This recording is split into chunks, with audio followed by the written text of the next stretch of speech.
On a cold, wintry night in East Lansing, Michigan, it's Big Ten college basketball.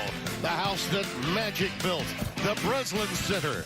It's home to the number 23 ranked Michigan State Spartans. And tonight, an old warhorse comes in, the Purdue Boilermakers.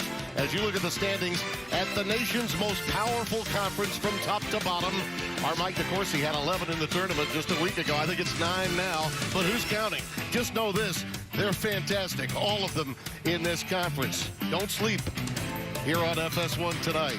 Tim Brando alongside the one and only Donnie Marshall of UConn fame. You know, we got two teams going in different directions. Purdue, they're playing their third of fourth straight road games tonight. And then on Michigan State side, they came out like a house of fire. And then after that, lost their first three for the first time in like 20 years in the league.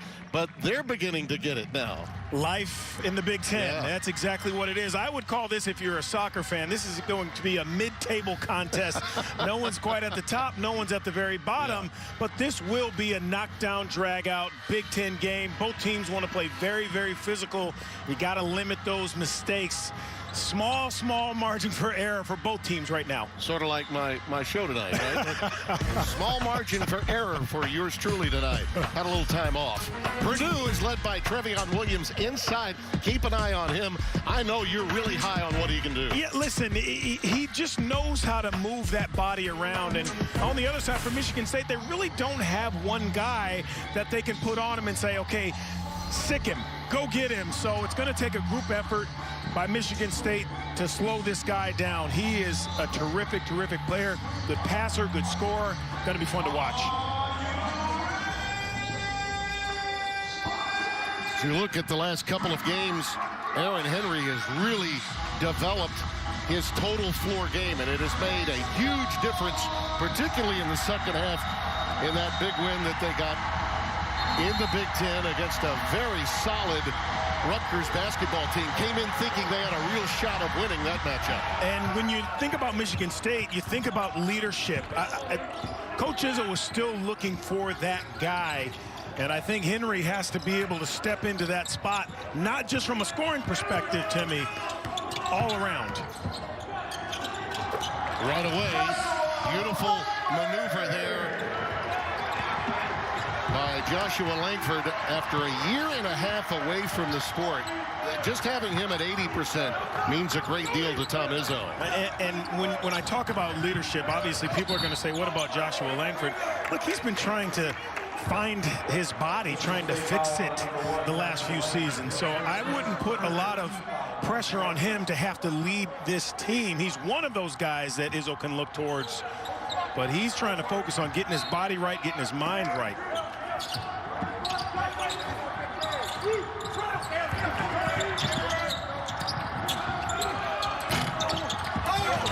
Williams on the glass and uses the high arching shot off the window. He just, for a guy that size, and I know we're going to say this a lot about bigs in this conference this year, to be able to catch that ball and turn softly off the glass shows you a little bit of how special he can be. By the way, that foul on the other end was against Langford. This is a Michigan State team that's so deep. They're playing 10 guys now. As you see right away, a guy they really want to get more involved. That's the transfer, Joey Hauser. Tom Izzo told us at our Zoom meeting the other day, man, I want to get him the ball more, but he's got to be presenting himself more. He's got to be more aggressive when the opportunities present themselves. I agree with that. Coaches can only get you to the water. You got to drink it once you're there, and they're giving Hauser troughs of water to drink. He's got to go get it. That one comes off the heel for Mason Gillis.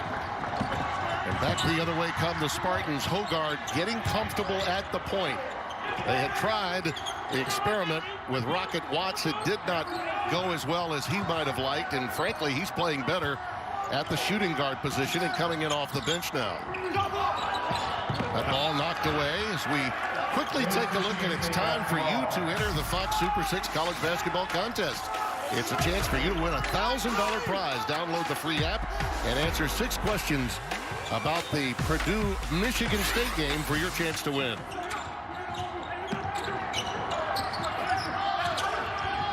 There's Langford off the curl. Rocked away, gets into the hands of Eric Hunter. important for Michigan State. Get their work done early on Travion Williams, and what that means is you got to get in front of him before he seals you. He's a load down there. Ball was tipped away there by Kithier. 5 on the shot clock, so they got to make something happen against the clock now. Hunter and the air balls. That's good defense, and that's what Michigan State's culture is all about. As you look at Matt Painter, hard to believe it's been 16 years, but it has been since taking over for the legendary Gene Keady. When we talked to him earlier today, he said, you know, we go through these phases of playing really, really well, and then the next thing you know, we're playing really, really poorly. And that's what comes, I think, when you have younger guys on your bench coming in. That was a great example there. You can't finish that play. It takes you too long to get into your offense. In defense of those younger players, during the COVID era, they're up against a lot. They really are. These coaches now, and this was true in football too, Donnie, they're not just having to adjust daily. They're adjusting hour by hour. They really are. And that's not true just for the coaches, but even more so for the young players that are trying to get in sync with one another and develop chemistry. Langford stepping back. Oh, off the heel up against the clock. Hauser tries to save it, and Langford does. At midcourt, that could have easily been an over and back. Hauser with a little show and go. And we've got a foul. That's a player control that will go against Joey. His first. Joey Hauser has to understand, slow down a click.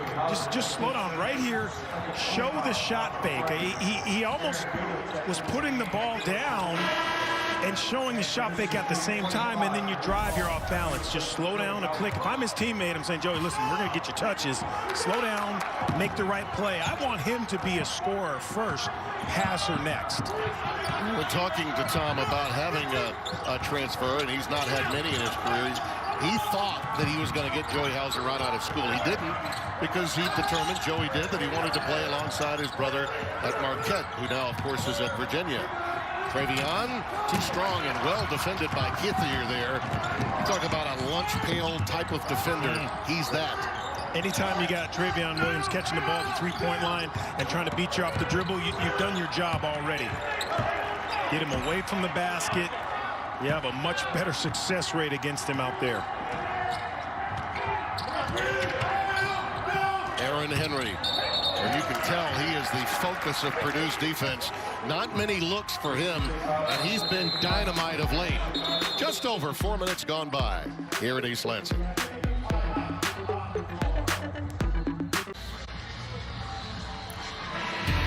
Aaron Henry has not taken a shot as yet. The Spartans, though, lead by 3 here in the early going. Yeah, these are the guys that have been around a really long time, okay? Izzo Painter is number 2. And Franny McCaffrey, after coming over from Siena, has got 11 years in. This is the way they looked. Well, Izzo was actually a GA when I started doing this, and Painter was playing. So, Donnie, there you have it. And look at him now.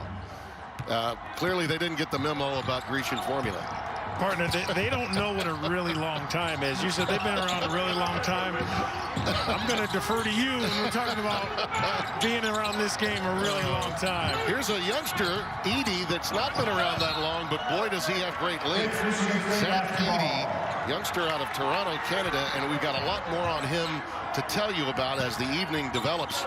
But he brings to this Purdue team the kind of size that really would have been missing had they not adequately replaced Matt Harms. Harms, of course, got into the transfer portal for BYU, but they've always had quality bigs at Purdue through the years, going back to Gene Keady's days, and certainly Matt Painter a part of that.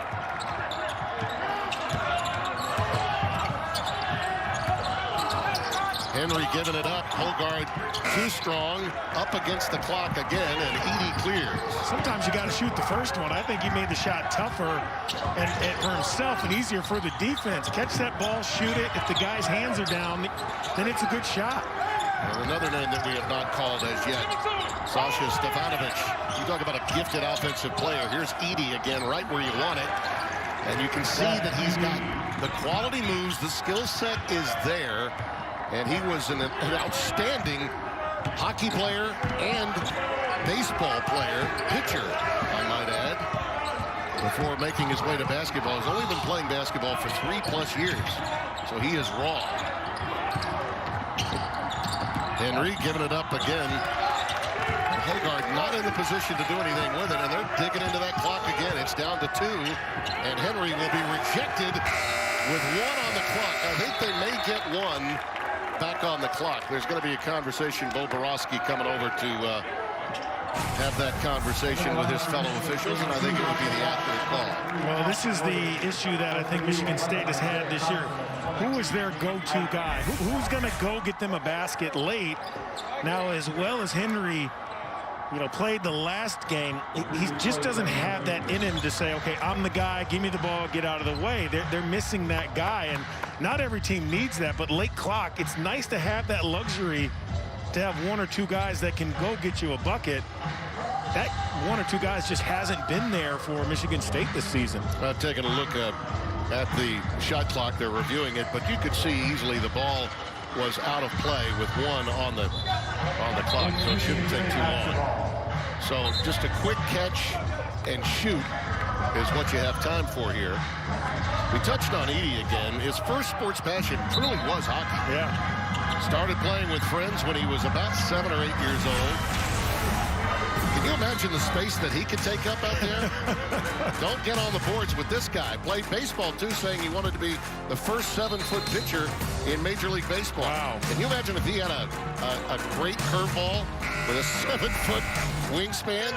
Up against the clock, they're unable to get it to go off of the front iron, and here comes Purdue the other way. It's funny, talking to Matt Painter earlier today, he said, you know what interesting about him is that he can bend. Yeah. You never hear coaches say, I need a player 7 foot that can bend. I mean, to me, it just says that he can move like he's 6'5" instead of, that obviously he can bend over, but just take a look at this. It's great action right there. He got that one on the end of the bat. Yeah. It still would have been a base hit in competition. And it's 7'4" that we're looking at now, and they say 285. I'm guessing he never got a base on ball. There's a beautiful curl maneuver and a foul, the end result. As Isaiah Thompson was making his move, and yes, that would be the younger brother of P.J. Thompson, now a grad assistant, former player from 2014 to 18. I think Isaiah's actually got more shooting range than his brother did. He got hot at a point in the game at the Rat for the Boilermakers, a game that Rutgers would ultimately win, one of those road losses that Purdue has taken. They haven't played badly necessarily, Donnie. They just had a tough road to hoe. They lost the Nebraska game because of COVID protocols for the Cornhuskers, so they didn't get that break between 2 road games. And now with Indiana next week, and you and I will be in Bloomington, that will be their 4th consecutive road game. So I think this team is much better than their 7-5 record.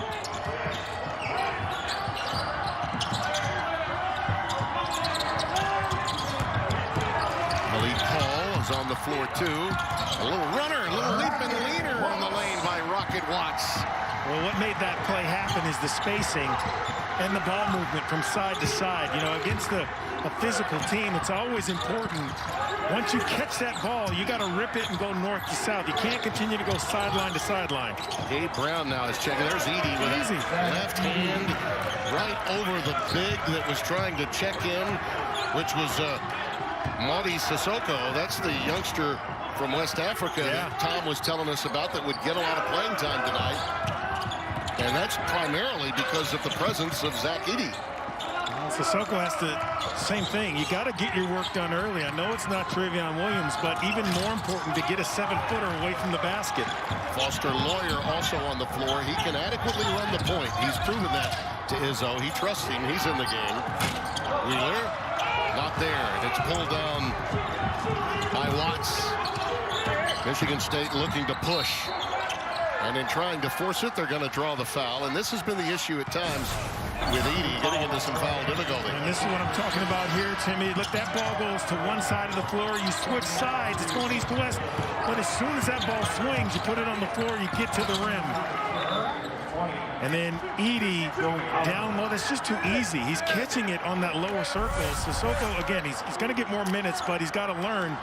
Push that big guy up the lane as much as you can. You know, Harms was an emotional player, a very emotional player, but I think this kid could develop into something far more productive on a consistent basis offensively as Langford plays the nylon side.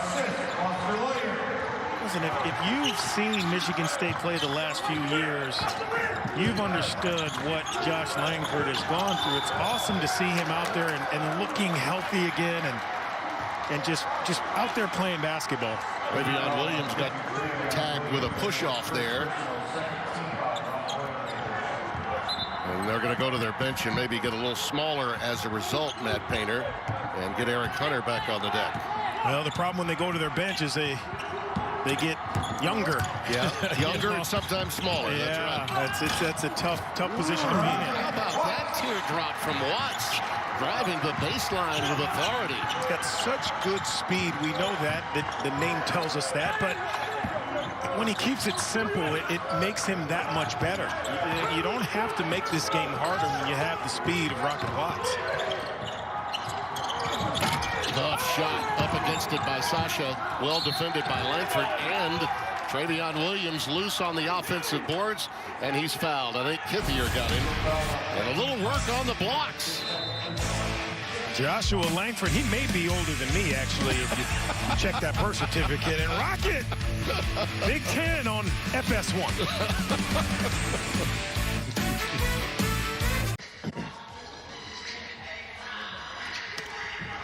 Welcome back. Slow start for both teams, but the guy on the side of Purdue who you have to pay attention to defensively is Travion Williams.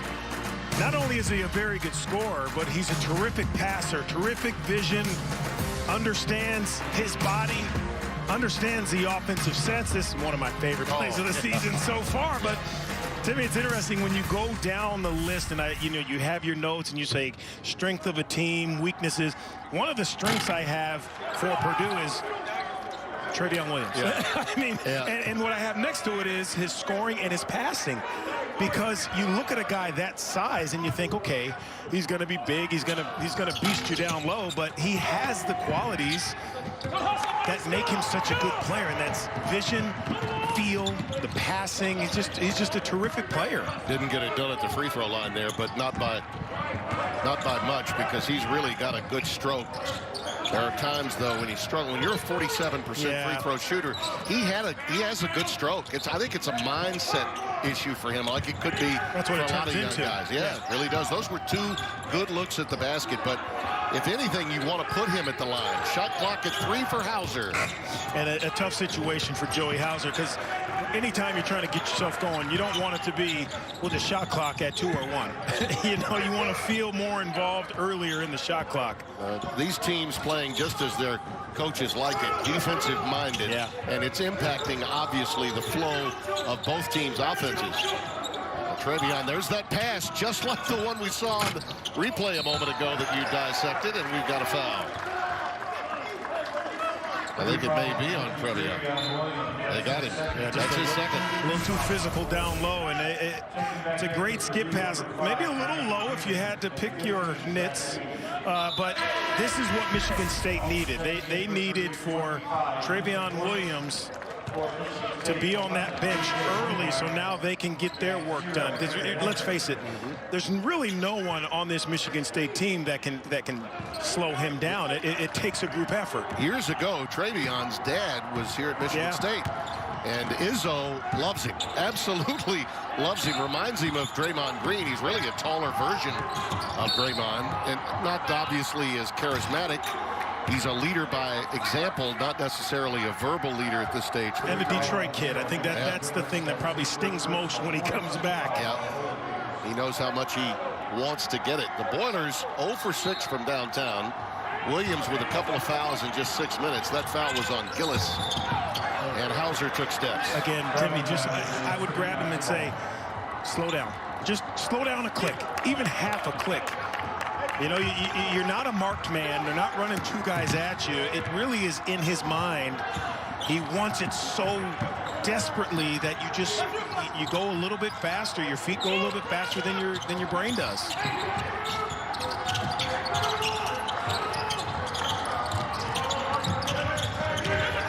Ethan Martin is in the game, and now beautiful pop out by Gillis. Edey again with the offensive rebound and a recycle for Purdue. Without fouling. There's one of those moments. Just got away. Lack of concentration by Gillis. And Michigan State gets it back. But that's the thing. For those of you that are like me, right? I'm doing my first college basketball game tonight, but you've watched some, not a lot, but some. I think that's the thing you take away from the COVID era of college basketball, is that sometimes the anticipation for the players, they're dying to get out there and compete. And I think a lot of times it affects their concentration. Timing is huge for college basketball players, too. It's about flow and developing chemistry with one another. Knocked away at the Michigan State's basketball.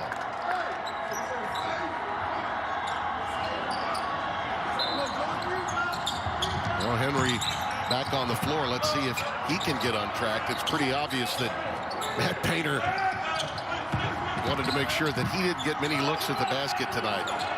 Michigan State wins. It won't be because Aaron Henry went off on them. Here he is, right on cue. And at that time, he actually had about maybe 6 to 12 inches.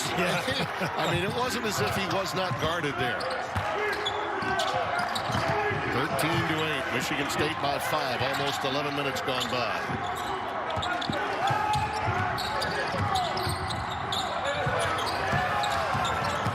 Morton giving it up to Hunter. And again, digging into that clock. It's down to 3. Ball fake by Newman. That's a violation. He decided to drive with about 2 seconds left on the clock, and that was destined to be a shot clock violation. And if you want to know exactly the reason, it's because of the defense. This is what Michigan State has done the last, at least I would say, the last half, the second half of their last game. It was similar. That's what created their offensive flow, was getting stops and making it hard on their offense. You know, with Edey out there, Bingham is on the floor for the first time, and he takes it into the basket and is fouled, going mano-a-mano against Edey, who from time to time, because of his aggressive style, will get into foul difficulty, just as Travion Williams. That's number 2 on him. Bingham, along now with Maudie Sissoko. That's 3 different low post players we've seen. I can't remember a time that we were this deep in a season and Tom Izzo was playing 10 or 11 guys, but he's already done that. You know, we're 10 deep already, and we're just past the halfway mark of the first 20 minutes. Well, and a couple of reasons that you would have to play that deep. Maybe you're still trying to figure out who plays well with who. The other thing is, players have a huge role in that. If guys are playing well, it's hard for the coaches to say, you know what, you know, eeny, meeny, miny, mo. You can't. You got to give these kids credit for pushing each other. And Tom Izzo basically said, listen, no one has outplayed anyone, or everyone is playing as well as the next guy. So I got to keep this going as long as I can. And in this COVID era, I don't think that's a bad thing to have guys ready to play and depth on your bench. Well, there aren't many teams where a guy like Bingham would match up well, but against Edey, he really does. He's got the length. They try to get it into him, and you see it turn over the end result. Langford got his hands in there. And that's what you need when you're playing against a 7'4" guy and you're undersized, is where is the help? One of the guards has to come and help you out. Hogard, good ball fake. That was beautiful. He got both guys. He was actually double covered, and he did a little show and didn't go. Well, that's where Henry has to be more aggressive. That's a terrific job. Little shot or pass fake and nice little pull-up. Great touch. 9-0 run now for the Spartans. That was supposed to be a lob, and it turned into a boulder off the backboard. Boilers have gone 5:35 without scoring. Hunter goes crying off the front rim, and Bingham runs it down off the deck for the rebound. Tell you, I really love what we see in A.J. Hogard. You talk about a kid that's going to be outstanding. Freshman, he wants him to take charge, and now he knows that he's going to be the point guard. And on that dribble drive by Henry, another foul inside against the Boilermakers. They're getting their bigs of Purdue into foul difficulty. Look at Henry. How smooth is that? Woo! Left-handers. Never hear a right-hander called crafty. Deep on you. Yeah, Could have gone Chuck Knox. Listen, this is the team I grew up. I wanted to be a Seahawk. But Tara had a brother that was a big-time wrestler, too. I'm old enough to remember that. And by the way, what position, Donnie? You mentioned it, so what position are we talking about? What do you mean? Well, you were talking about the position. What Seahawk position? What do you mean, what Seahawk position? Running back? Yeah, running back. Help me out. Were you talking running back? I thought you were talking running back. I wanted to be a tight end. I've been big my entire life. My nickname as a baby was Tank, like Sherman Tank. So I'm supposed to play football. We have something in common. I've been loud my entire life. There's a little duck under by Stefanovic. And look at that defense from Michigan State. It's just never ending. Well, it looks a lot like they started later. Look at that. High flyer. Beautiful lob from Malik Hall. And just a big-time flush from Julius Marble II. It looks a lot like the Rutgers game in the second half. It does. But they're starting sooner. And that, when you are a team that is trying to find the guy to go to and you're trying to find balance, you got to do it with your defense. Stefanovic unable to get it to go. Another opportunity. You know, there have been those moments he was out of bounds, so it will go the other way. Look at this. I love it. In such a small, confined space. And this, that can't happen in that position if you're Purdue. There's too many black jerseys around, but just a heads-up play by Hall. Listen, it has not been a thing of beauty for Michigan State, but their athletic prowess, particularly on the wings, makes a difference when they're late in the shot clock. The Boilers are playing very well defensively themselves, but they have more guys, do the Spartans, to put the ball on the deck and make something happen against that shot clock. Henry again. But you can see the issues. Purdue has 8 points, basically 15 minutes into this game. They are 0 for 9 from 3. That's defense by Michigan State. Now, I know Purdue is a streaky three-point shooting team, but you got to give Michigan State credit for getting into guys. Obviously, no Williams out with foul trouble. Yeah. But Michigan State is really, they've controlled everything in this game from their defense. Well, you saw the numbers there from the first games when they lost the 3 in the conference to the way they played in that victory against Rutgers. This team is playing far more like that team than the one we saw when they got out of the gates 0-3 in the Big Ten. This is now a 13-0 run, and the Boilermakers just ending now a 7-minute and 38-second scoring drought with that free throw. And it's time to get Trevion Williams back on the floor in place of Zach Edey.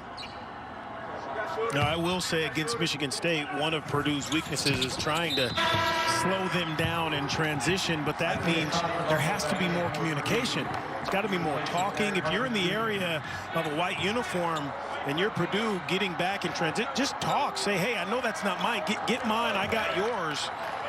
And Purdue has just struggled with doing that in this first half. And look at the different combinations we've seen. Marble, Malik Hall. Rocket Watts now has moved back out to the point as they spell Hogard for just a bit.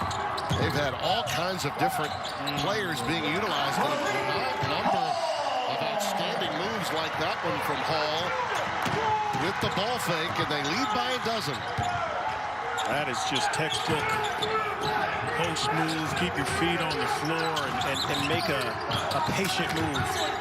I mean, other than Henry, we've got 4 guys out there that have not been together at the same time. Gabe Brown, too. That's a nice move and a beautiful pass, too, from Williams to make it happen. Well, that's what good players do. Even if they're not scoring, they're affecting the game in some way, and Williams does it with the pass. Purdue's going to need a few of those live ball turnovers to get back in this thing, because Michigan State is so athletic with a lead. They're tough to catch when you're playing half court.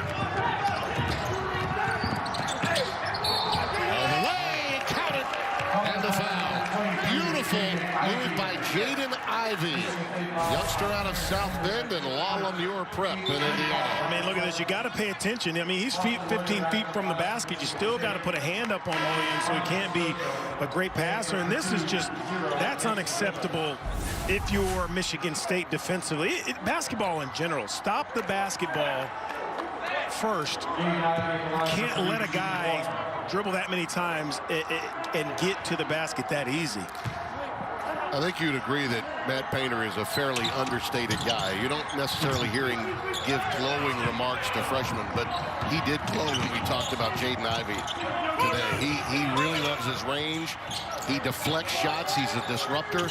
He's the kind of guy that we were talking about just a moment ago that can help maybe force some turnovers and give you a chance to make a run yourself. Nice rebound there, and good block out by the youngster. Isaiah Thompson and Ivey both in that backcourt. Trying to work pick and roll here.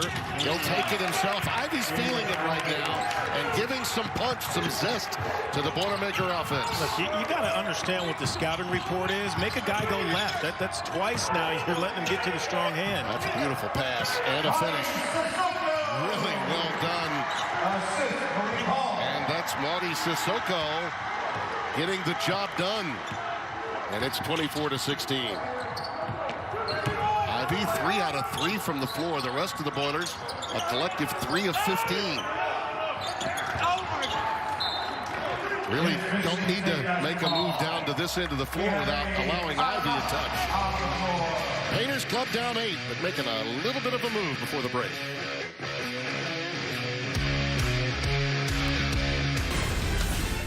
Yeah, indeed. And oh, by the way, as you look at our game summary, Michigan State shooting at a 48% clip. The Boilers have yet to make a 3.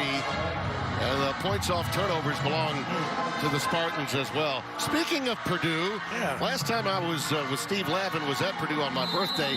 That's young Steve Lavin. I believe that's Steve Scheffler he's coaching up. Yeah. Along with Gene Katie. That was quite a staff that he was part of. I actually caught a bit of Lav on the Big Ten Network on a classic game with Robbie Hummel back in 2008 at Mackey Arena today. He was working with the legendary Brent Musburger. Lav looking like Ralph Macchio, the Cobra Kai. One of the best shows on TV. Lav should have auditioned. Pretty sure he did. I don't think there's been a cattle call he's not been part of. That's a Cobra Kai. It is. There it is. No question. Everybody was kung fu fighting. Yeah, that's.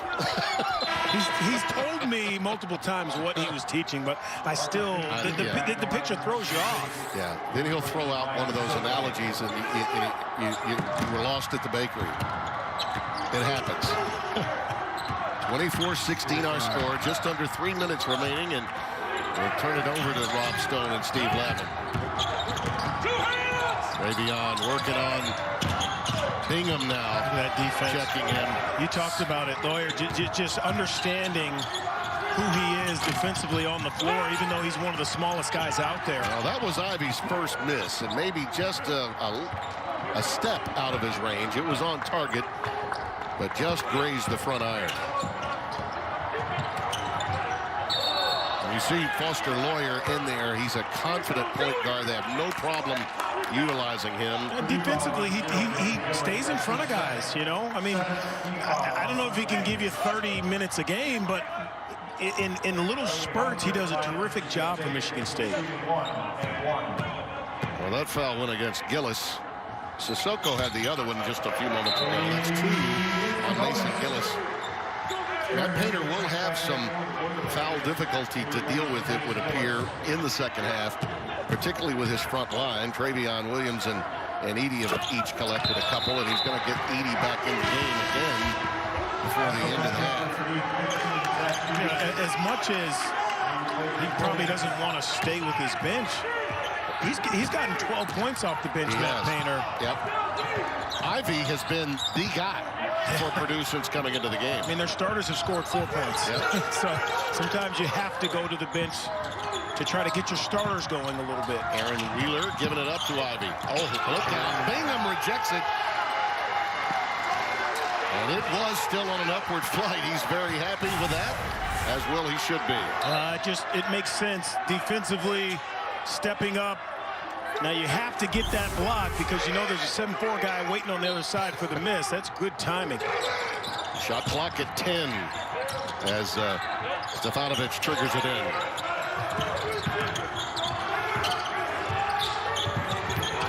Thompson rejected again by Bingham, so he'll get 2 in that sequence. Little Dikembe Mutombo action there with the index finger after the second block shot. I got to tell you, there's about 100 fans here, family members, probably 50 and 50 from each side, and they're making some noise. At least the Michigan State 50 or 60 fans or so are making some noise. They love to celebrate defense. I think they're going to check to see if the ball went out of bounds with a second left on the clock. I'm not as certain this time that there is a second remaining as I was before. But this is a kid that they simply can't keep weight on. You know, Tom loves those big men with girth, but he'll take the length right here, no question. And he's got a perimeter game too, and the bench was loving every second of it. And Henry and Hogarth dapping one another there. There is 1 second left, though, and they will trigger it in. This time for a quick catch and shoot. Or not. Out of bounds off Edey.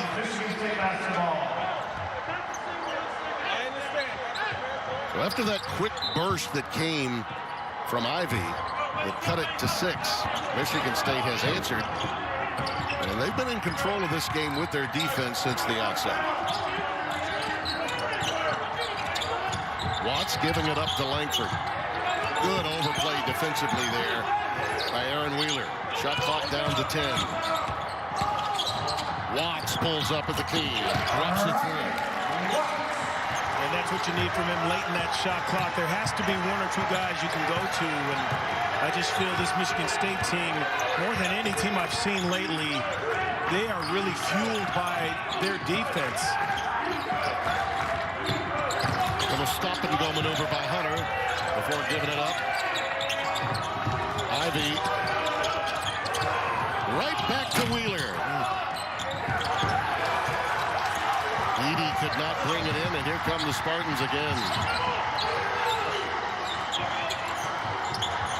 High pick from Hauser.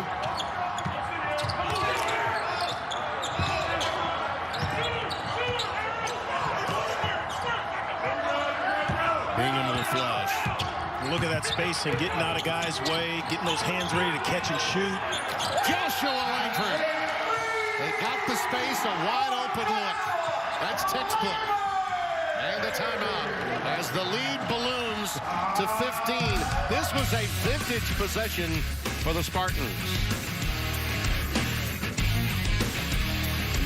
Tasha, did you know Geico could save you hundreds on car insurance and a whole lot more? So what are you waiting for? Hip-hop group tag team to help you plan dessert? Fresh vanilla, rocky road, chocolate peanut butter cookie dough.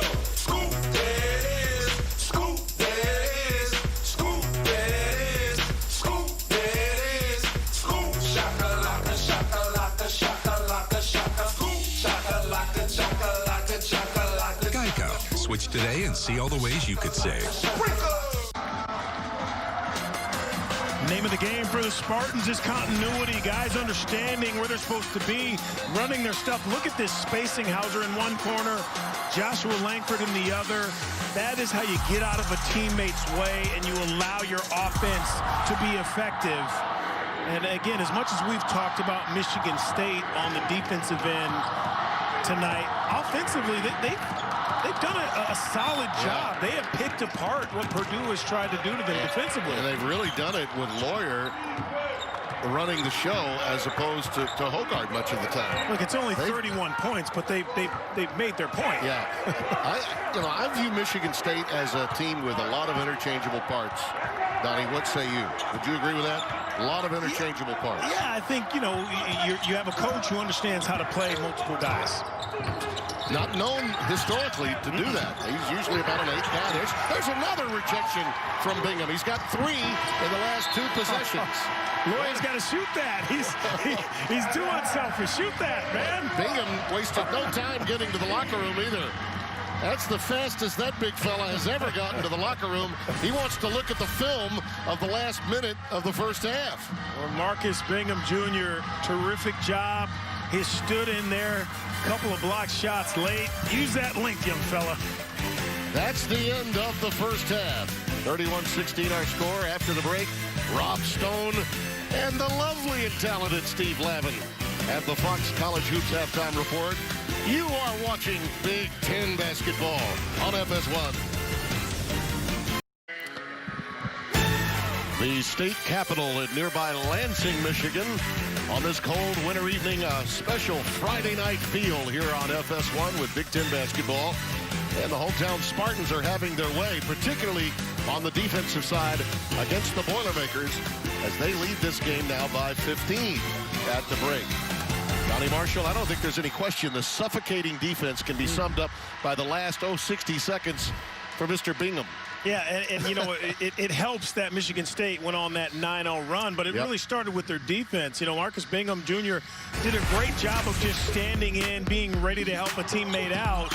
Look, weak side defense, I think, is something that's hard to learn for college basketball players. But when you're a junior, it's time to now step up and understand what the system calls for. At the very end of the half, and our producer Aaron Stoikov saw this. I was watching Bingham celebrate.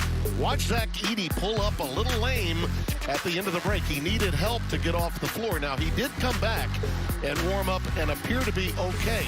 But I think that's huge for him to be at least available to give some quality minutes to help, obviously, this Purdue team inside that's having to deal with Bingham to go along with so many others. I mean, they've used 3 low-post players during the course of this game, including Madi Sissoko, who's been very effective for Tom Izzo. And he told us he would get more playing time tonight, and he's made good on that opportunity.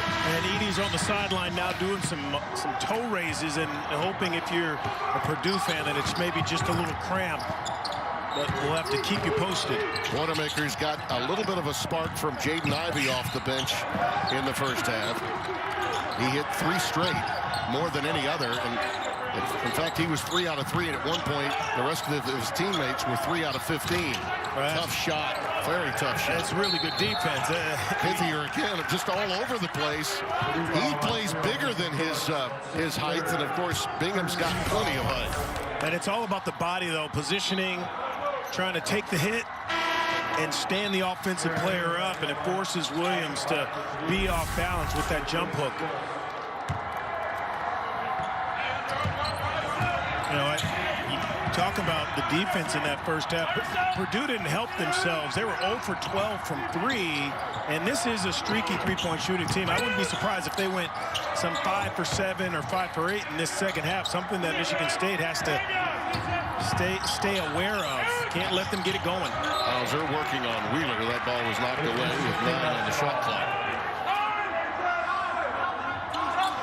You know, touching on the Purdue issues from a defensive standpoint, like all young teams, Donnie, and Matt talked to us about it, they play better defense when the ball's going through the hoop, too. Stefanovic trying to overplay that time against Henry, and he got him with the body and picked up the foul. I would say most teams that happens for, but the really, really good teams figure out how, when they're struggling on offense, to keep playing at the other end. You know, you love seeing the ball go through the hoop, but sometimes it's just not going to happen, but you got to keep playing. Langford, smooth, and again gets the ball on time from a quality passer.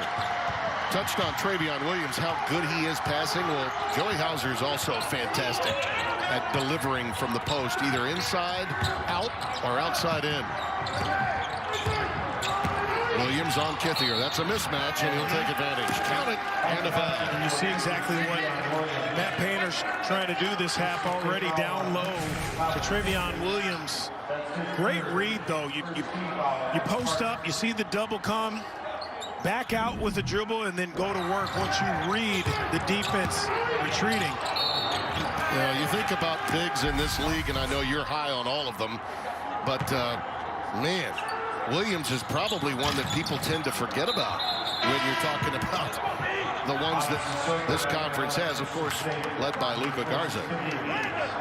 They got some special ones. To me, this is the year of the big. There's a lot of terrific big players in the Big Ten, but a lot around the country that are going to get a lot of love and determine the outcome of a lot of wins for their teams this season.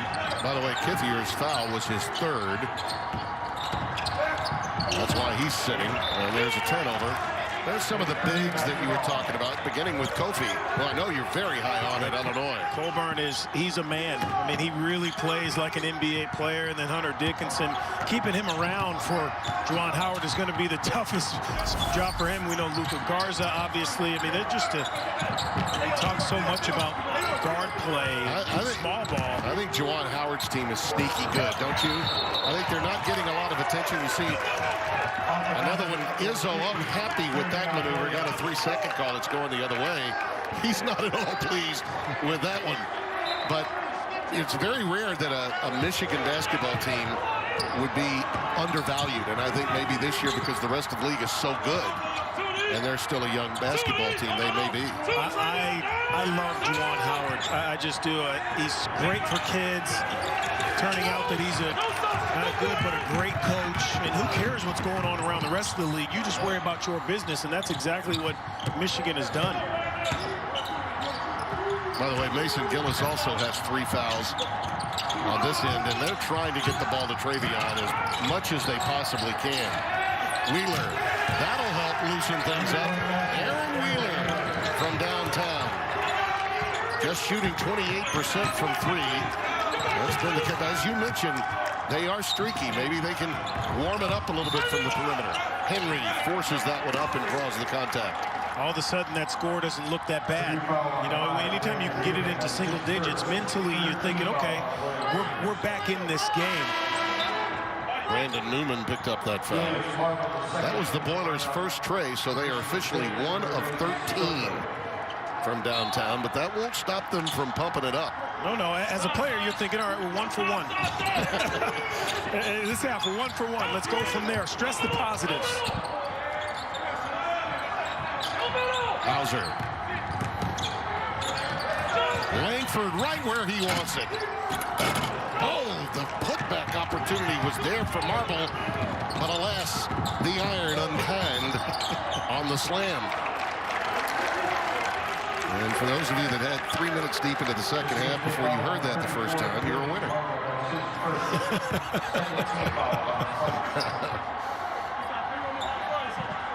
See if the Boilers can get something done and continue to make a move against this double-digit lead. It was 15 at the break. It's down to 9 now. 3 minutes gone by.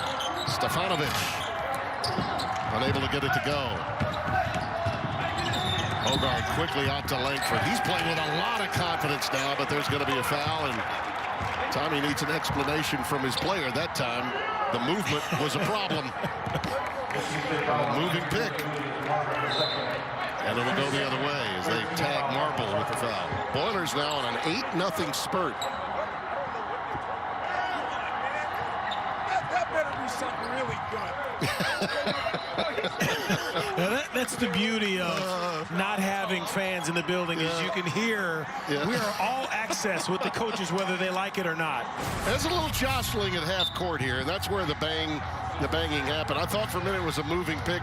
I guess you could call it that, but maybe it was a little free-spirited picking at the mid-court line and not something that Marble anticipated, and that's why Tommy's asking Bo Borowski. That had to be really obvious, didn't it? You know, those plays are I'm always tough with those. You don't need to call it because realistically you could call that every single time. And it doesn't affect the play. It really doesn't. Yeah. And you know, if it helps anyone, obviously the foul's on Michigan State, but I think this herky-jerky, slow down, stop and go is helping Purdue get their feet underneath them. Oh, that was a nice idea, but the pass was a little too far in and led to the turnover for Newman. It was a good idea, turns into a turnover. Look, I want to see, if I'm a Purdue fan right now, I want to see Trevion Williams trying to score. I don't want to see these fancy passes anymore. We know he can pass. He's got to score the basketball. And we've got another one going the other way as the foul is committed by Hogarth. So the whistle the last couple of trips down has been relatively quick. Tom trying to settle down his guys and maybe himself as they've seen this 15-point lead whittle down. Edey is now back on the floor for the first time here in the second half. Trevion Williams will get a quick blow. I think massaging minutes with Williams and Edey is going to be really important for Purdue, given the fact that they don't have quite the depth, not quite the depth of Michigan State. Jaden Ivey's back out there. Wheeler, he felt he had the hot hand, and there's Ivey on the offensive glass. And a recycle. Ball was tipped. Edey trying to fight for it and does claim it. Misses the slam, but is fouled.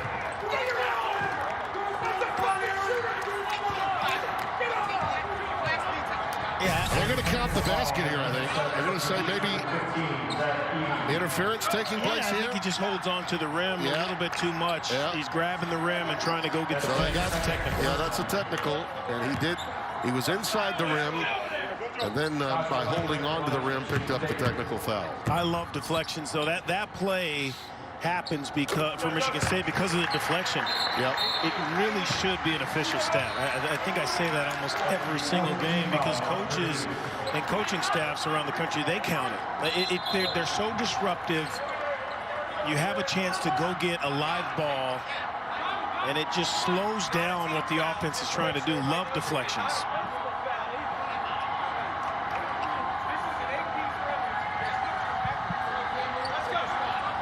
Correction, but it's not a personal foul on the or a team foul on They were changing the person that was responsible for the foul. It was Edey, and he got a second. A three-point swing when you think about it. A missed dunk, a technical, and then a free throw made. Let's see if they add to this and stymie this mini run that Purdue was in the midst of. Great pass! What a Henry with a beautiful dime dropped, and Marble with the big-time slam. Hammer time. 36-24. It could have been a 5-point swing there. Sasha Stefanovic has gotten no room. That one's deflected again. And the problem with having Williams on the bench is a guy like Stefanovic can't get an open look. Yep. And that is what is fueling Michigan State on this end. Look at that. The overhelp. The heads-up play. Oh, Henry.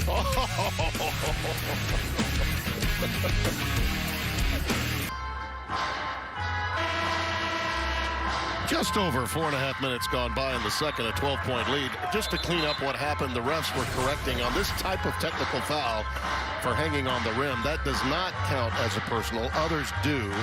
And you can see yet another example, Donnie, of just how what Edey was trying to get accomplished was a deflection, got in the way of. Yeah. And, man, you just can't really get too many passes near the rim without a Spartan deflecting it away. I will say, when a guy's 7'4", though, you got to throw it to a spot where only he can catch it. Good point.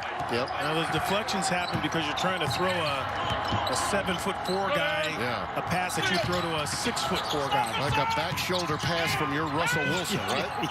There's Hauser from downtown off the front iron, and it's pulled down by Stefanovic, who, by the way, has gone scoreless in this game. We talked earlier about guys that have been shut down, and Henry has been a focal point of Purdue's defense. Well, stopping Sasha has been something Michigan State's wanted, and there he got it on the rim, and you saw right away what Zach Edey could do with it. It was a good hard cut by Sasha, coming off hard, and now defense is forced to help, which leaves the big guy open on that backside for an easy putback. That's illegal! Another foul away from the basket. Edey got one opportunity that he could not get done.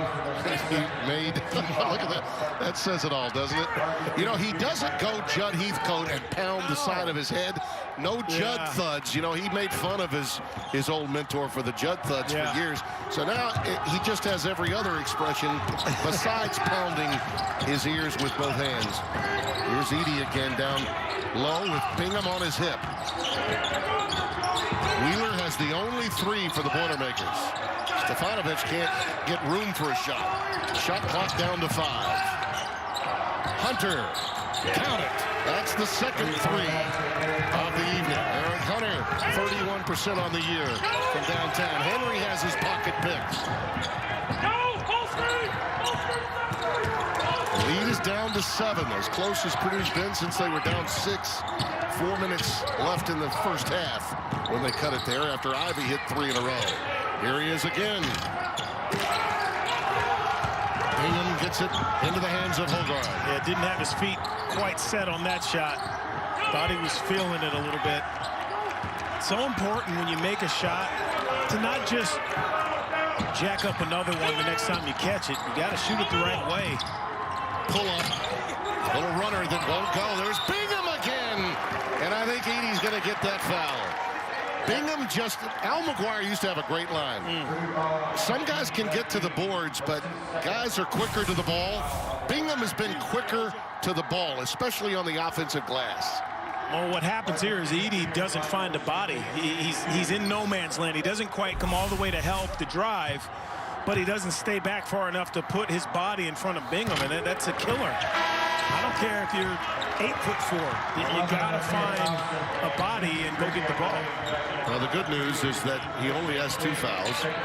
Travion Williams comes back in for him, and Marcus Bingham at the free throw line. You know, Tom used to, when Bingham originally came up, he's a junior now. 2 seasons ago in Las Vegas, he was bemoaning the guy thinks he's a small guard. He's a 2 guard, you know.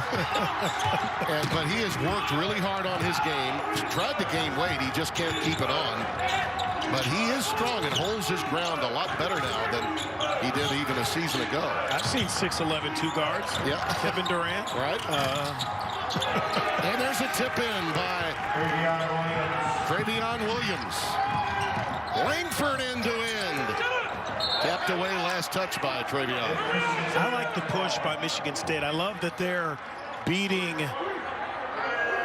Purdue to the punch, and that's got to be in the scouting report. If you're Michigan State playing against Purdue, be fast, push the ball, push the ball, push the ball, and it's actually worked out for Michigan State. Well, if you're wondering how Purdue has cut into this lead that was once 15, here's Langford.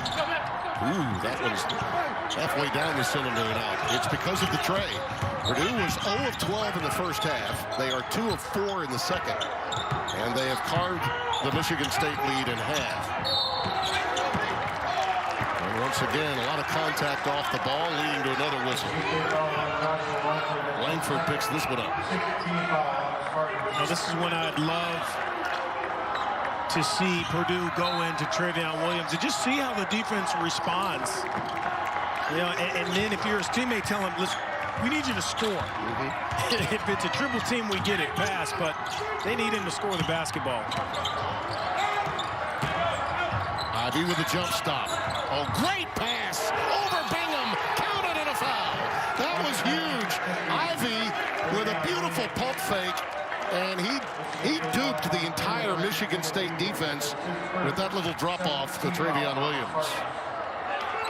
That was beautiful. Yeah, initially I would say you don't want to pass this ball in that position because most bigs aren't looking at the passer. They're already looking to see where the rebound is going, but this is exactly how good and the feel that Travion Williams has. Yeah. He's keeping his eye on the basketball. It allows him to catch it. I want my guard to shoot that shot, but Travion Williams bailed him out. Well, I'll tell you, either that or he's got great trust in him. By the way, that was a lane violation by Travion when he knew he had thrown up a missed free throw. So that's why the ball is coming out of bounds to Michigan State. The lead, though, down to 5. 8 minutes gone by. All things considered, Donnie, you got to be really pumped if you're a Purdue fan. You've been thoroughly outplayed for the majority of this game, and yet you're 2 buckets away from either tying or taking the lead in the game, and there's a turnover by Lawyer. Timeout on the floor. Travion Williams trying to pump up his guys.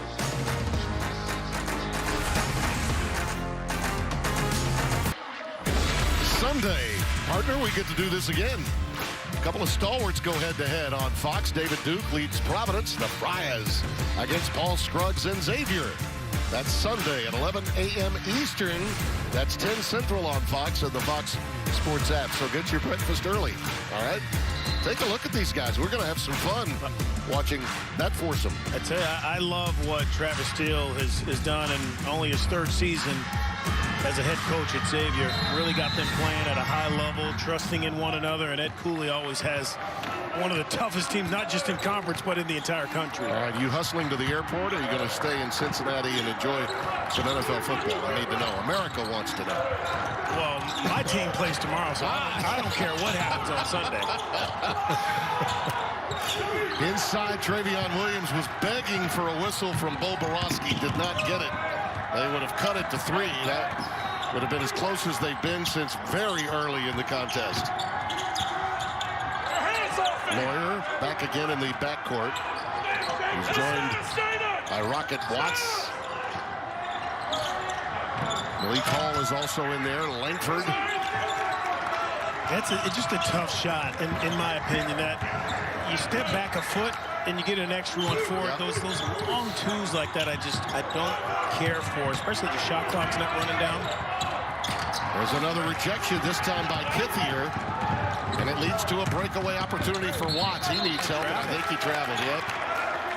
Went too deep that time. Tom Izzo talking to him about it as he makes his way back. In watching this game develop, and I thought Hogarth really played well the last couple of times out for Michigan State. They are still a team that will turn it over. And that consistency in backcourt play has really been a problem spot in recent years. That's a push on Kithier, trying to deal mano-a-mano with Travion Williams. Well, for Purdue, it's all about Williams down low. You just give him some touches. He really is a special player. You know, not going to be the player of the year, I'm sure, in the conference. Everyone loves Garza, which you get, but this guy is under the radar. If you don't know a lot about Big Ten basketball, if you do, you know how special he is. He just moves so well. He has a great feel. You want him to stay aggressive. I would say the only thing that, if I'm his teammate, I would say, listen, we believe you're the man. You have to believe you're the man every single time down the floor. Yeah. And again, that's a quality stroke at the free throw line. I mean, the rotation is really pretty good for a 47% free throw shooter. By the way, Kithier has to sit down. He's got 4 fouls. And if you're not doubling, you're going to get fouls. And he has 2 really good free throws from the big guy. I believe down to 3. The more you make, the more you make. Yep. I mean, and what I mean by that is when you make 1, 2, 3, now you get that confidence, and you're going to continue to make those shots.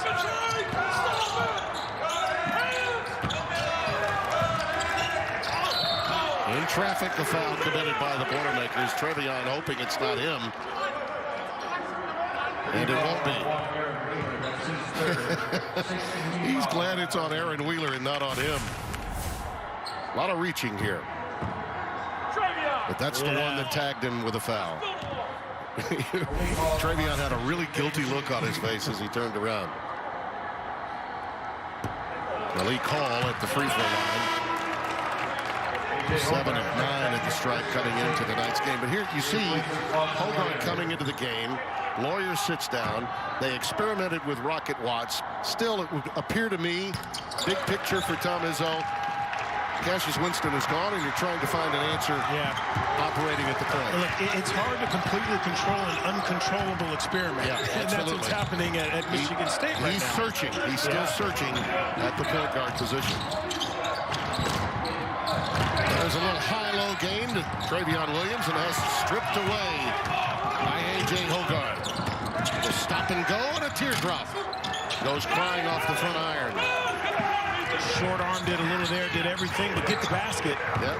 39-35 is our score. We lost our score box, so I'll be updating you on the score a little bit more readily than the norm. Our technicians are working on it feverishly. Ivy off the heel, and it's run down by Langford. So the lead remains 4 for Michigan State. They led by 15 at halftime. I'm all for shooting the ball and shooting the ball when you're open, but he's a 17-18% three-point shooter. You know, coaches always say, we heard it today, there's a reason that you're open. Yeah. You know, I get it. Everyone wants to shoot threes. You all want to make three-point shots, but how about holding a click, use your speed, maybe a shot fake. You never know what defender's on you who hasn't read the scouting report on you. Put it on the floor, get to the basket. Yes, judgment. Always a key word, right? I don't care the craft. It's always about judgment. Especially for freshmen. It's just one of those things that you don't find a lot of freshmen that have the correct judgment, especially when you get into conference play. Right now, this is the guy that's been playing the best for Tom Izzo. Not a vintage night for him, but Purdue has concentrated much of their defense on stopping Aaron Henry. The young man from Indianapolis, Ben Davis High School, has not had it easy. The lead is 6. They're trying to set a pick. It was a moving pick, and it will go against Brandon Newman as he was trying to free Travion Williams on the low block. Second foul on him. Here it comes. A little moving. Well, Travion also. We say this all the time. The player who's getting screened for has to wait for the screen to get there. So as much, you're both guilty. As much as you want your guy to stand in there and set a screen, you got to wait for the screen to come.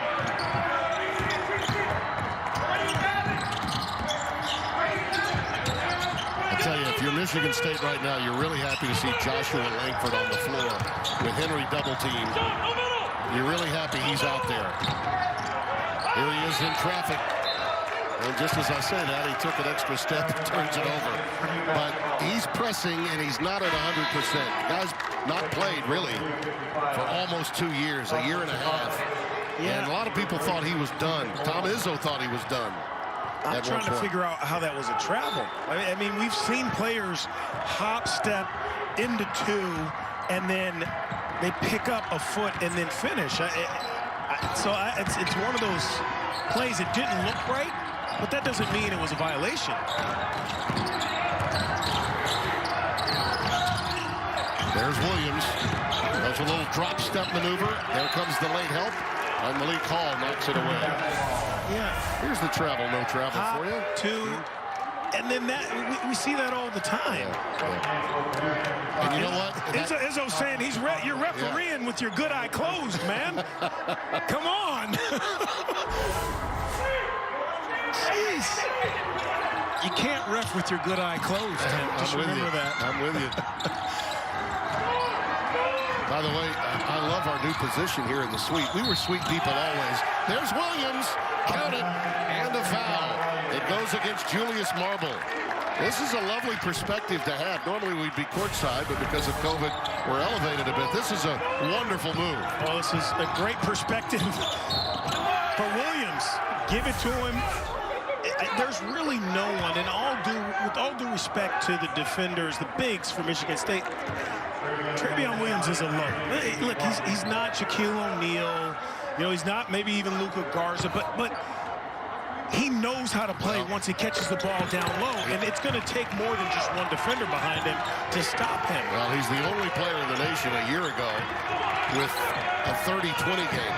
At 36 and 20 against Michigan last January. I'd say that is a proverbial load. And another turnover by Michigan State.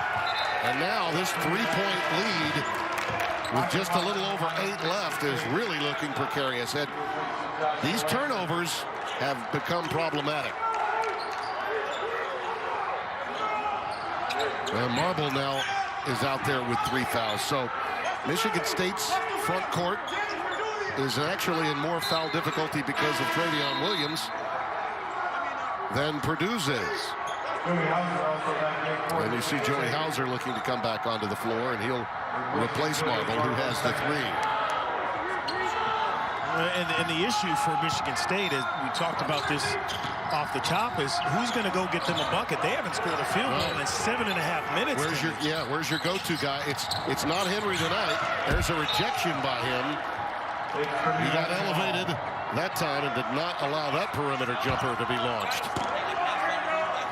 This is a big sequence for Purdue offensively. If they could either tie the game or pull to within a bucket after being down by 15 and at one point 0 of 12 from downtown, it would be stimulating for them. Wheeler. You don't need a home run, though. Nope. You know, get a basket. Michigan State would feel the pressure, even with a 2-point shot there. Hunter and Wheeler at times want to throw up that home run ball from deep. A little too quickly for Matt Painter. Here's Hauser. He loves that spot. Off the heel this time. Henry with the regather, and Hogard will set up shop again. But getting him a shot, you can't throw it. He's 6'8", 6'9". You can't throw it to his shins when you're trying to get him a good look from the top. Henry is hit by Hunter as he tried to split the double team with he and Aaron Wheeler. Timeout. The lead is 3.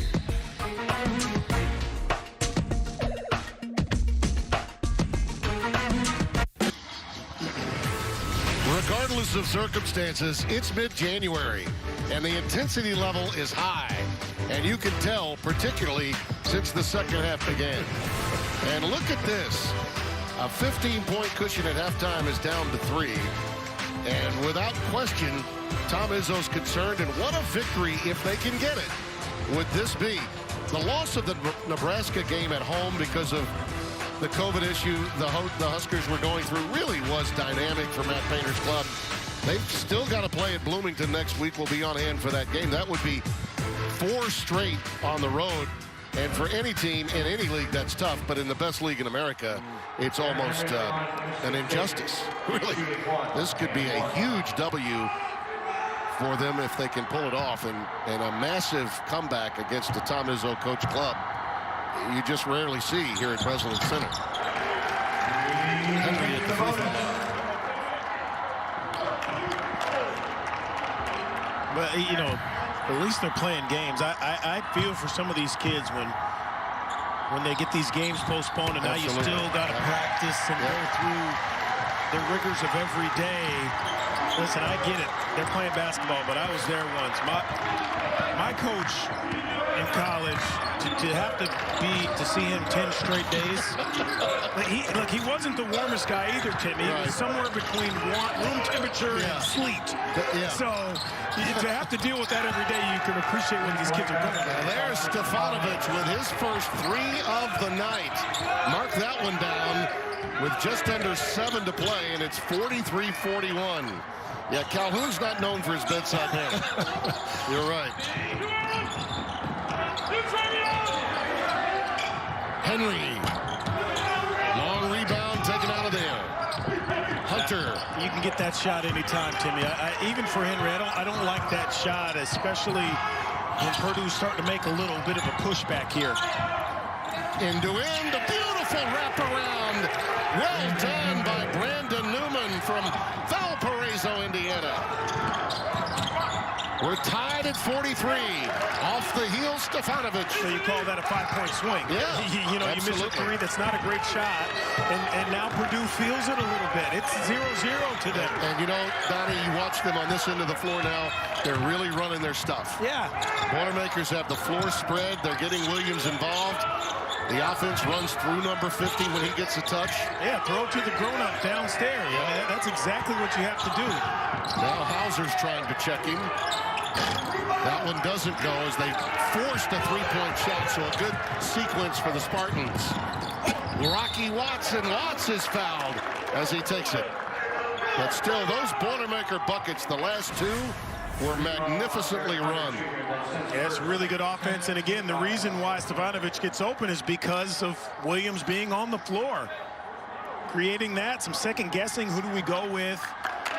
And a really terrific drive there. I will say, though, Eric Hunter just, look, I know he's one of those guys who wants to get it up. He can shoot it, he can get it going, but you have to have some better decision-making from your upperclassmen, especially in a tight game like this. That this is not, like you said, this is not going to be a vintage, a beautifully played game by either team. So that means even more so you have to be smart the last 5.5 minutes and make the correct play.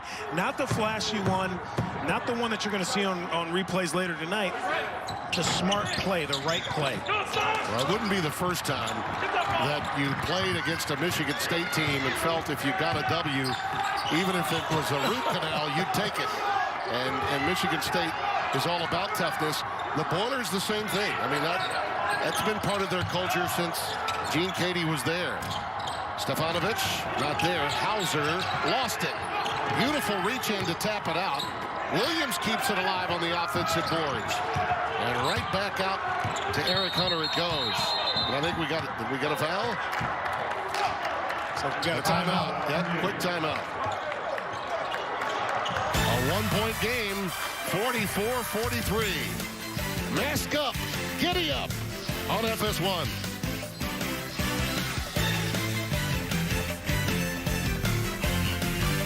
Game sponsored by Hyundai. And from time to time, you got to make a play. And right there, number 5, Brandon Newman got the job done. He and Hunter at times can be explosive. I just think in a game that is this tight, you've been struggling from 3. If you don't have your feet set and it's a wide open 3, I don't care who you are, you have to put your head down, make the refs get involved in this game late. You know, put the pressure on them to have to call something. You're letting them off the hook and the defense if you're just shooting, jacking up 3s. That one's off the heel. Henry with the rebound. During the timeout, Rocket Watts checked out of the game. Hogard back on the floor operating at the point. And a pop-out 5. Henry. He's in there along with Hauser. And also on the deck, Malik Hall and Joshua Langford. They're the 5 on the floor. That's Wheeler picking up the foul for Purdue. You know, you haven't really seen anything that would say Joey Hauser's going to kill you down low. So don't be overly aggressive. If he's already caught the ball, stay behind him and defend him. You don't give him a chance now to get to that foul line. This is a Michigan State team. They don't have a field goal in the last 11 minutes, Timmy. So you don't want them to be able to score with the clock stopped. Just stay behind and defend like you're supposed to. Well, really their most complete Michigan State style of game was that victory over Rutgers, and most of that was their defense. But they also played with much better flow. Did not turn it. Yeah, they turned it over double digits, but they didn't turn it over in positions where they could be hurt. They weren't live ball turnovers. Tonight, they've committed those issues. Williams, that was good defense by Hauser. Forced a really tough shot. Out of bounds, though, and it will belong to the Boilermakers. Trevion Williams has to understand now is not the time to be cute with the little up and under. You got to go in there strong. If you don't have a shot, you got a double team on you. Somebody's open. Trust the teammate. Stefanovic rejected by Langford. His length and quickness was the issue there. I think he was trying to work pick and roll with Williams, but Trevion could not get free. It's a veteran move there by Joshua Langford. Getting beat off the dribble, but you still get a block from behind without fouling. Hauser, he'll take that shot. Why not? Yeah, Wheeler just didn't close out, and he said, okay, if you're going to give me that, I'll take it. And the lead is back to 5. Michigan State with 9 blocks in this game. Bingham has almost half of them, and he's not in the game at this point. Newman with the dump down to Trevion Williams. Strong move. That's what you want to see from the big fella. Look, like Timmy, like you like your libations before you go to bed. it's got to be a steady diet of Travion Williams. Your steady diet of your nightcaps. Yeah. Travion Williams' steady diet the last 3 minutes for Purdue. And probably not in moderation. See, I'm all about moderation. Yeah. I don't think Williams necessarily needs moderation. Just keep feeding him. There's a beautiful whirling dervish inside by Hogard, and he's fouled. This is some defensive recovery. Veteran move here, Joshua Langford. Getting beat, it gets hit on the screen there, but keeps going. Good defense. And Joey Hauser, look, if they're not going to get it for you, you go get it yourself. And the man, the grown-up downstairs, Travion Williams. Don't go anywhere, folks. 2:53. We got a good one here finishing up. And forget moderation. Forget it.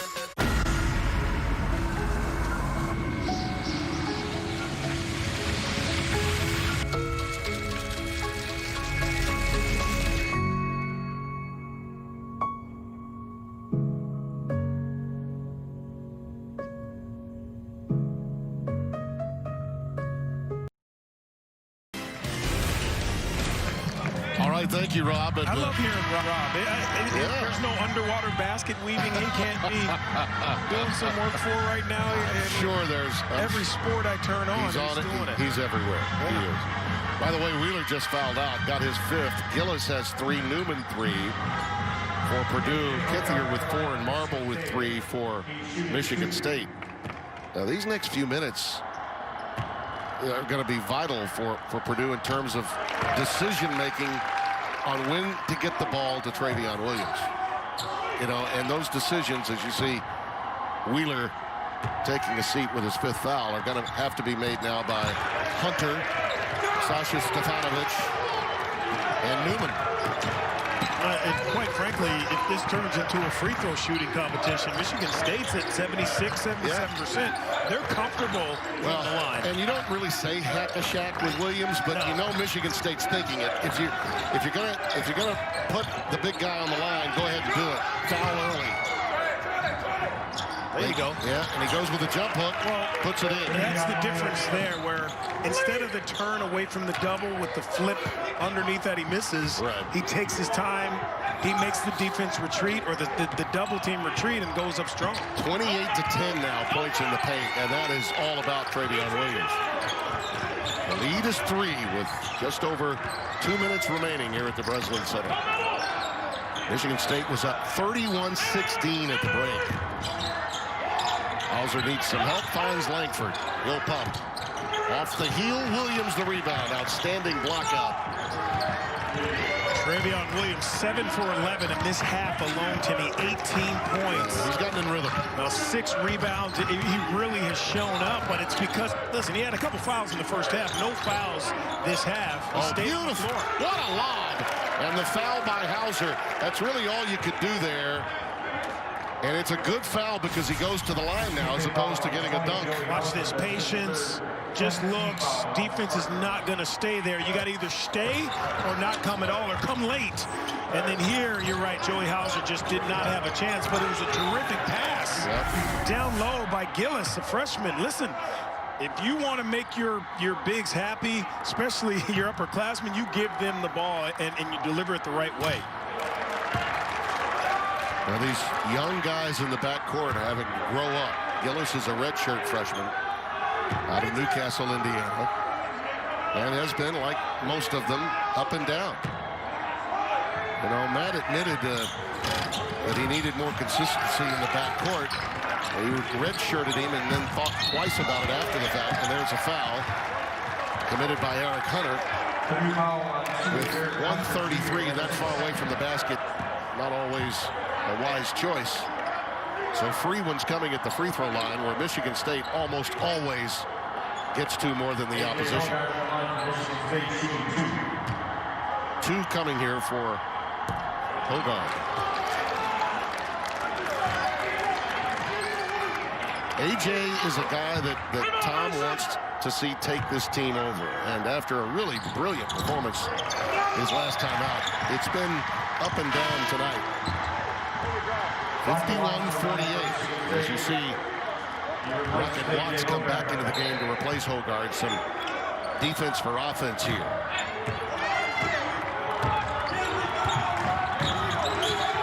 emphasize enough with 4 straight road games, this being the 3rd of those 4, how important this would be for Purdue. And there's another bump by Hauser. A preemptive strike to pick up that foul as the ball was entered into the post. Steady diet.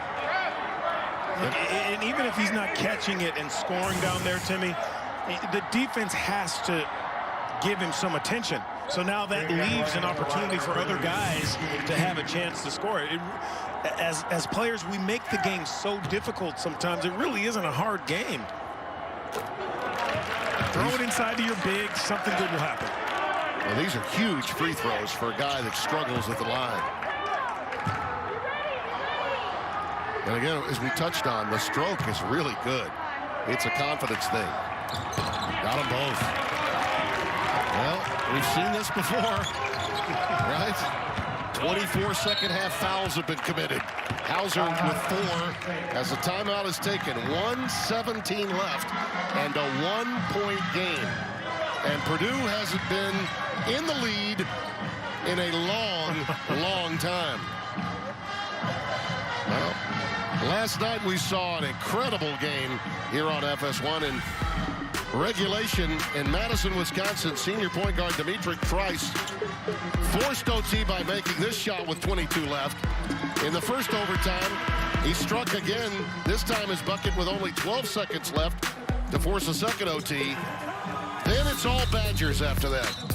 Tyler Wall, back-to-back trays on consecutive possessions, and Wisconsin held on at home. And you were talking about guys that have been around a while. Yeah. You know, I think they're actually older. Wisconsin is actually older than some NBA teams. Yeah, I mean, there's something to be said about that. I think Davison started when A.C. Earl was still in Iowa. I mean, those guys have been around a long time. There's something to be said about veteran teams. Creighton in the Big East is another team like that. They're much older than some NBA starting lineups. What was most impressive about that game was they held IU to only 8 free throw attempts. They defended, gave themselves a chance without fouling. Great job, Wisconsin. Ooh, and almost over and back there. That one was saved by Rocket Watts and his athletic ability. Here's Henry, right into the lane. Beautiful shot. Probably got hit, too. Served an 53 to 50. Got to play through those physical sets.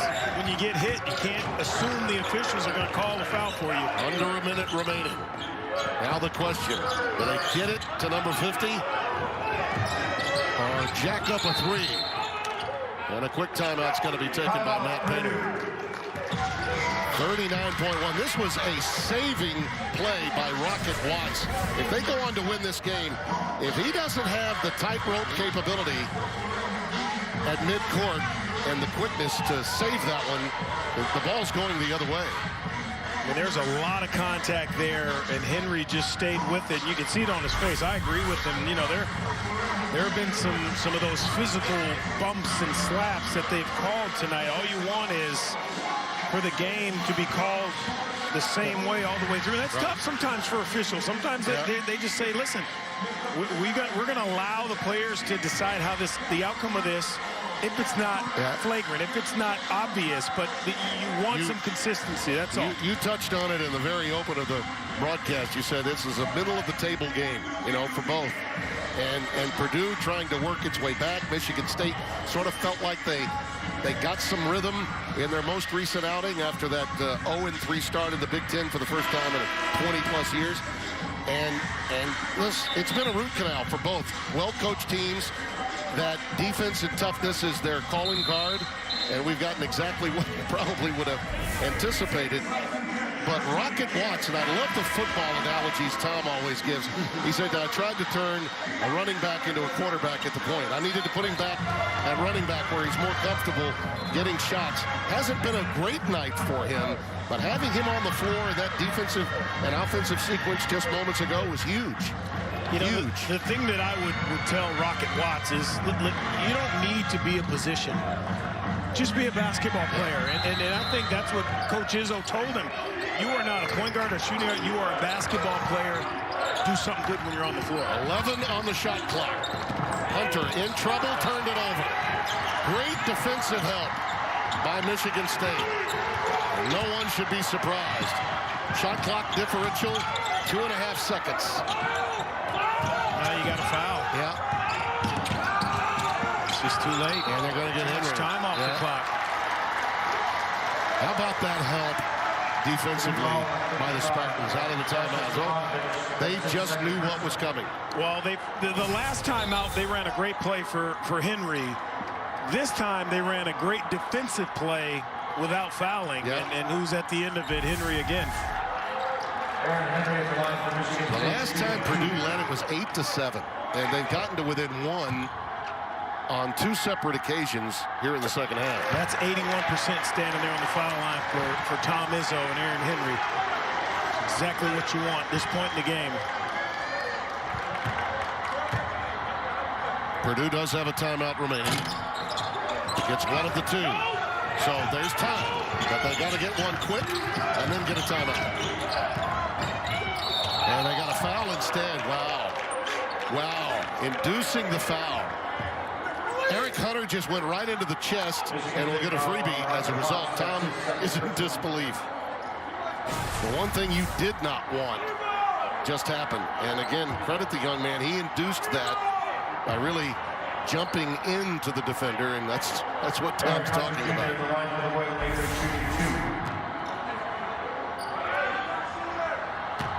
83% at the line is Eric Hunter.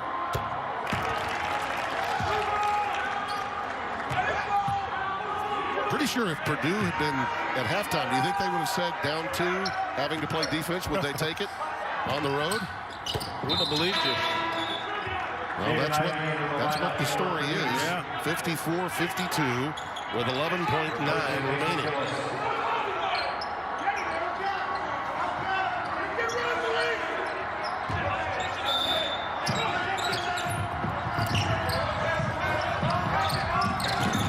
Did they get the deflection? They did. Yes, they did. Eric Hunter got the deflection. And I think Tom's going to say, wait a minute, you got to look at that.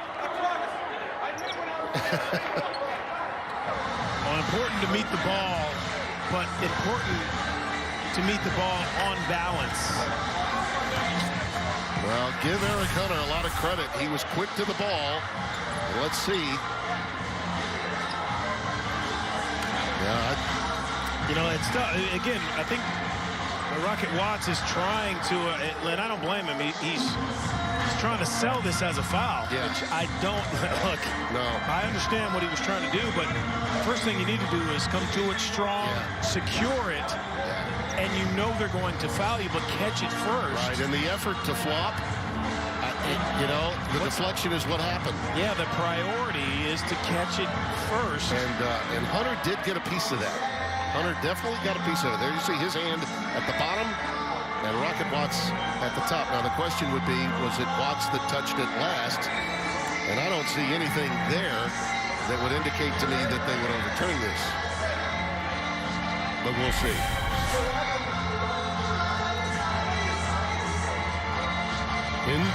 Indisputable video evidence is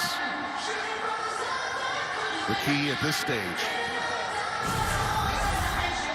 All right, there you see where the ball is. Who touched it last? On further review, I think maybe Hunter did. Let's see.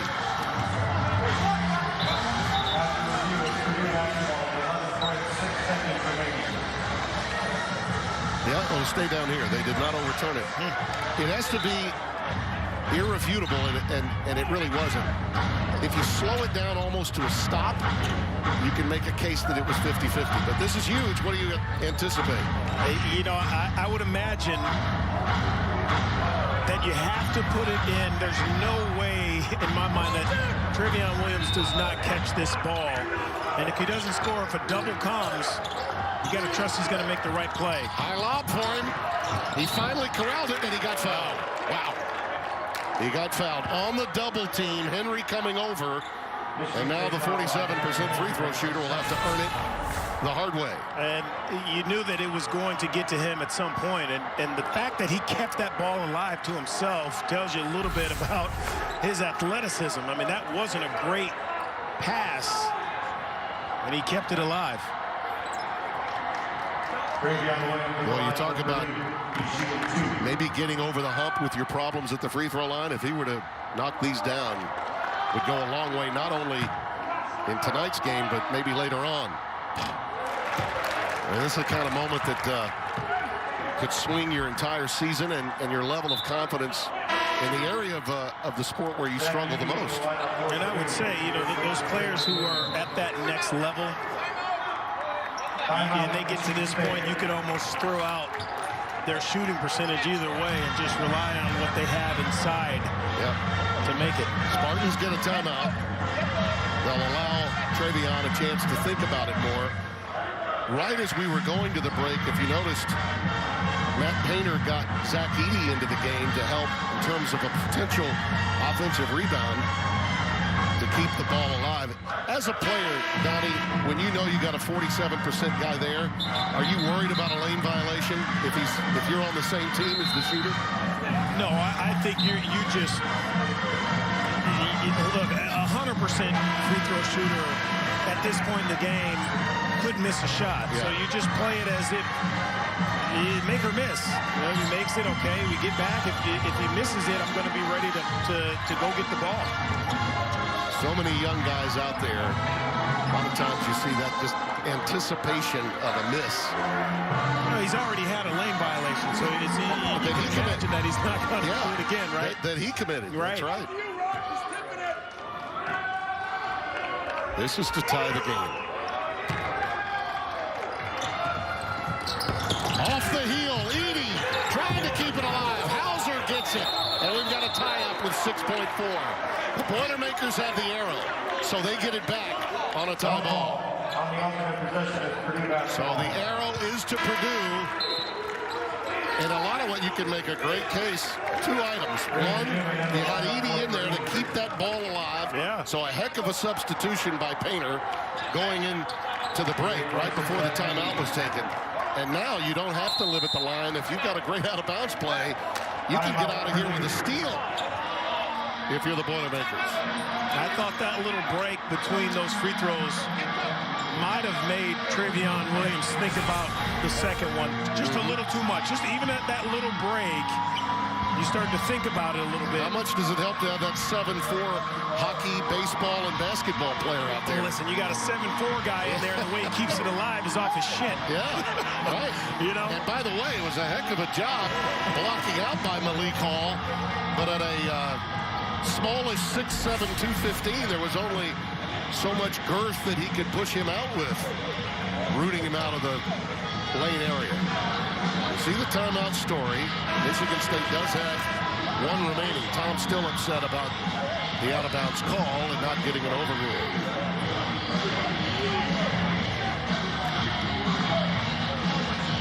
Donnie, you know, we talk often about swing points in any season in the Big Ten race. Michigan State came in feeling pretty good about the way they had begun to play. Purdue was struggling. We talk about 6.4 seconds that could change the fortunes of your season. This is it. 8-7 was the score when the Boilermakers last led. You want to be sharp with your passes. You know, that over the top, I think Michigan State's going to be ready for.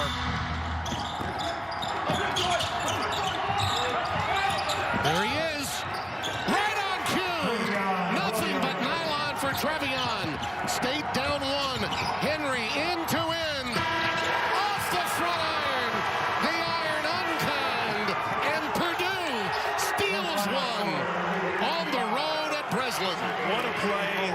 Out of bounds under. That is one of the best out of bounds under plays you will see this entire season. You get your stud open, and he comes through with a soft floater for the win. Wow. Their first since the 16-17 season, and could not come at a more opportune time for the Boilermakers program. 13-17. Listen to this, Donnie. Yeah. They last led 8-7 at the 13-17 mark of the first half. I said, beginning of this game, it's the year of the big.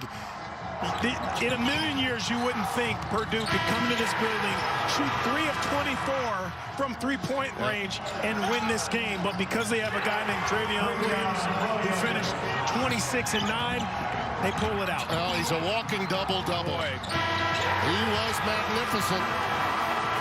That's our final. Now let's get you to our next matchup, Utah State and New Mexico. Aaron Sutton and Richie Schuler have it for you. For Donnie Marshall, Tim Brando sending you there.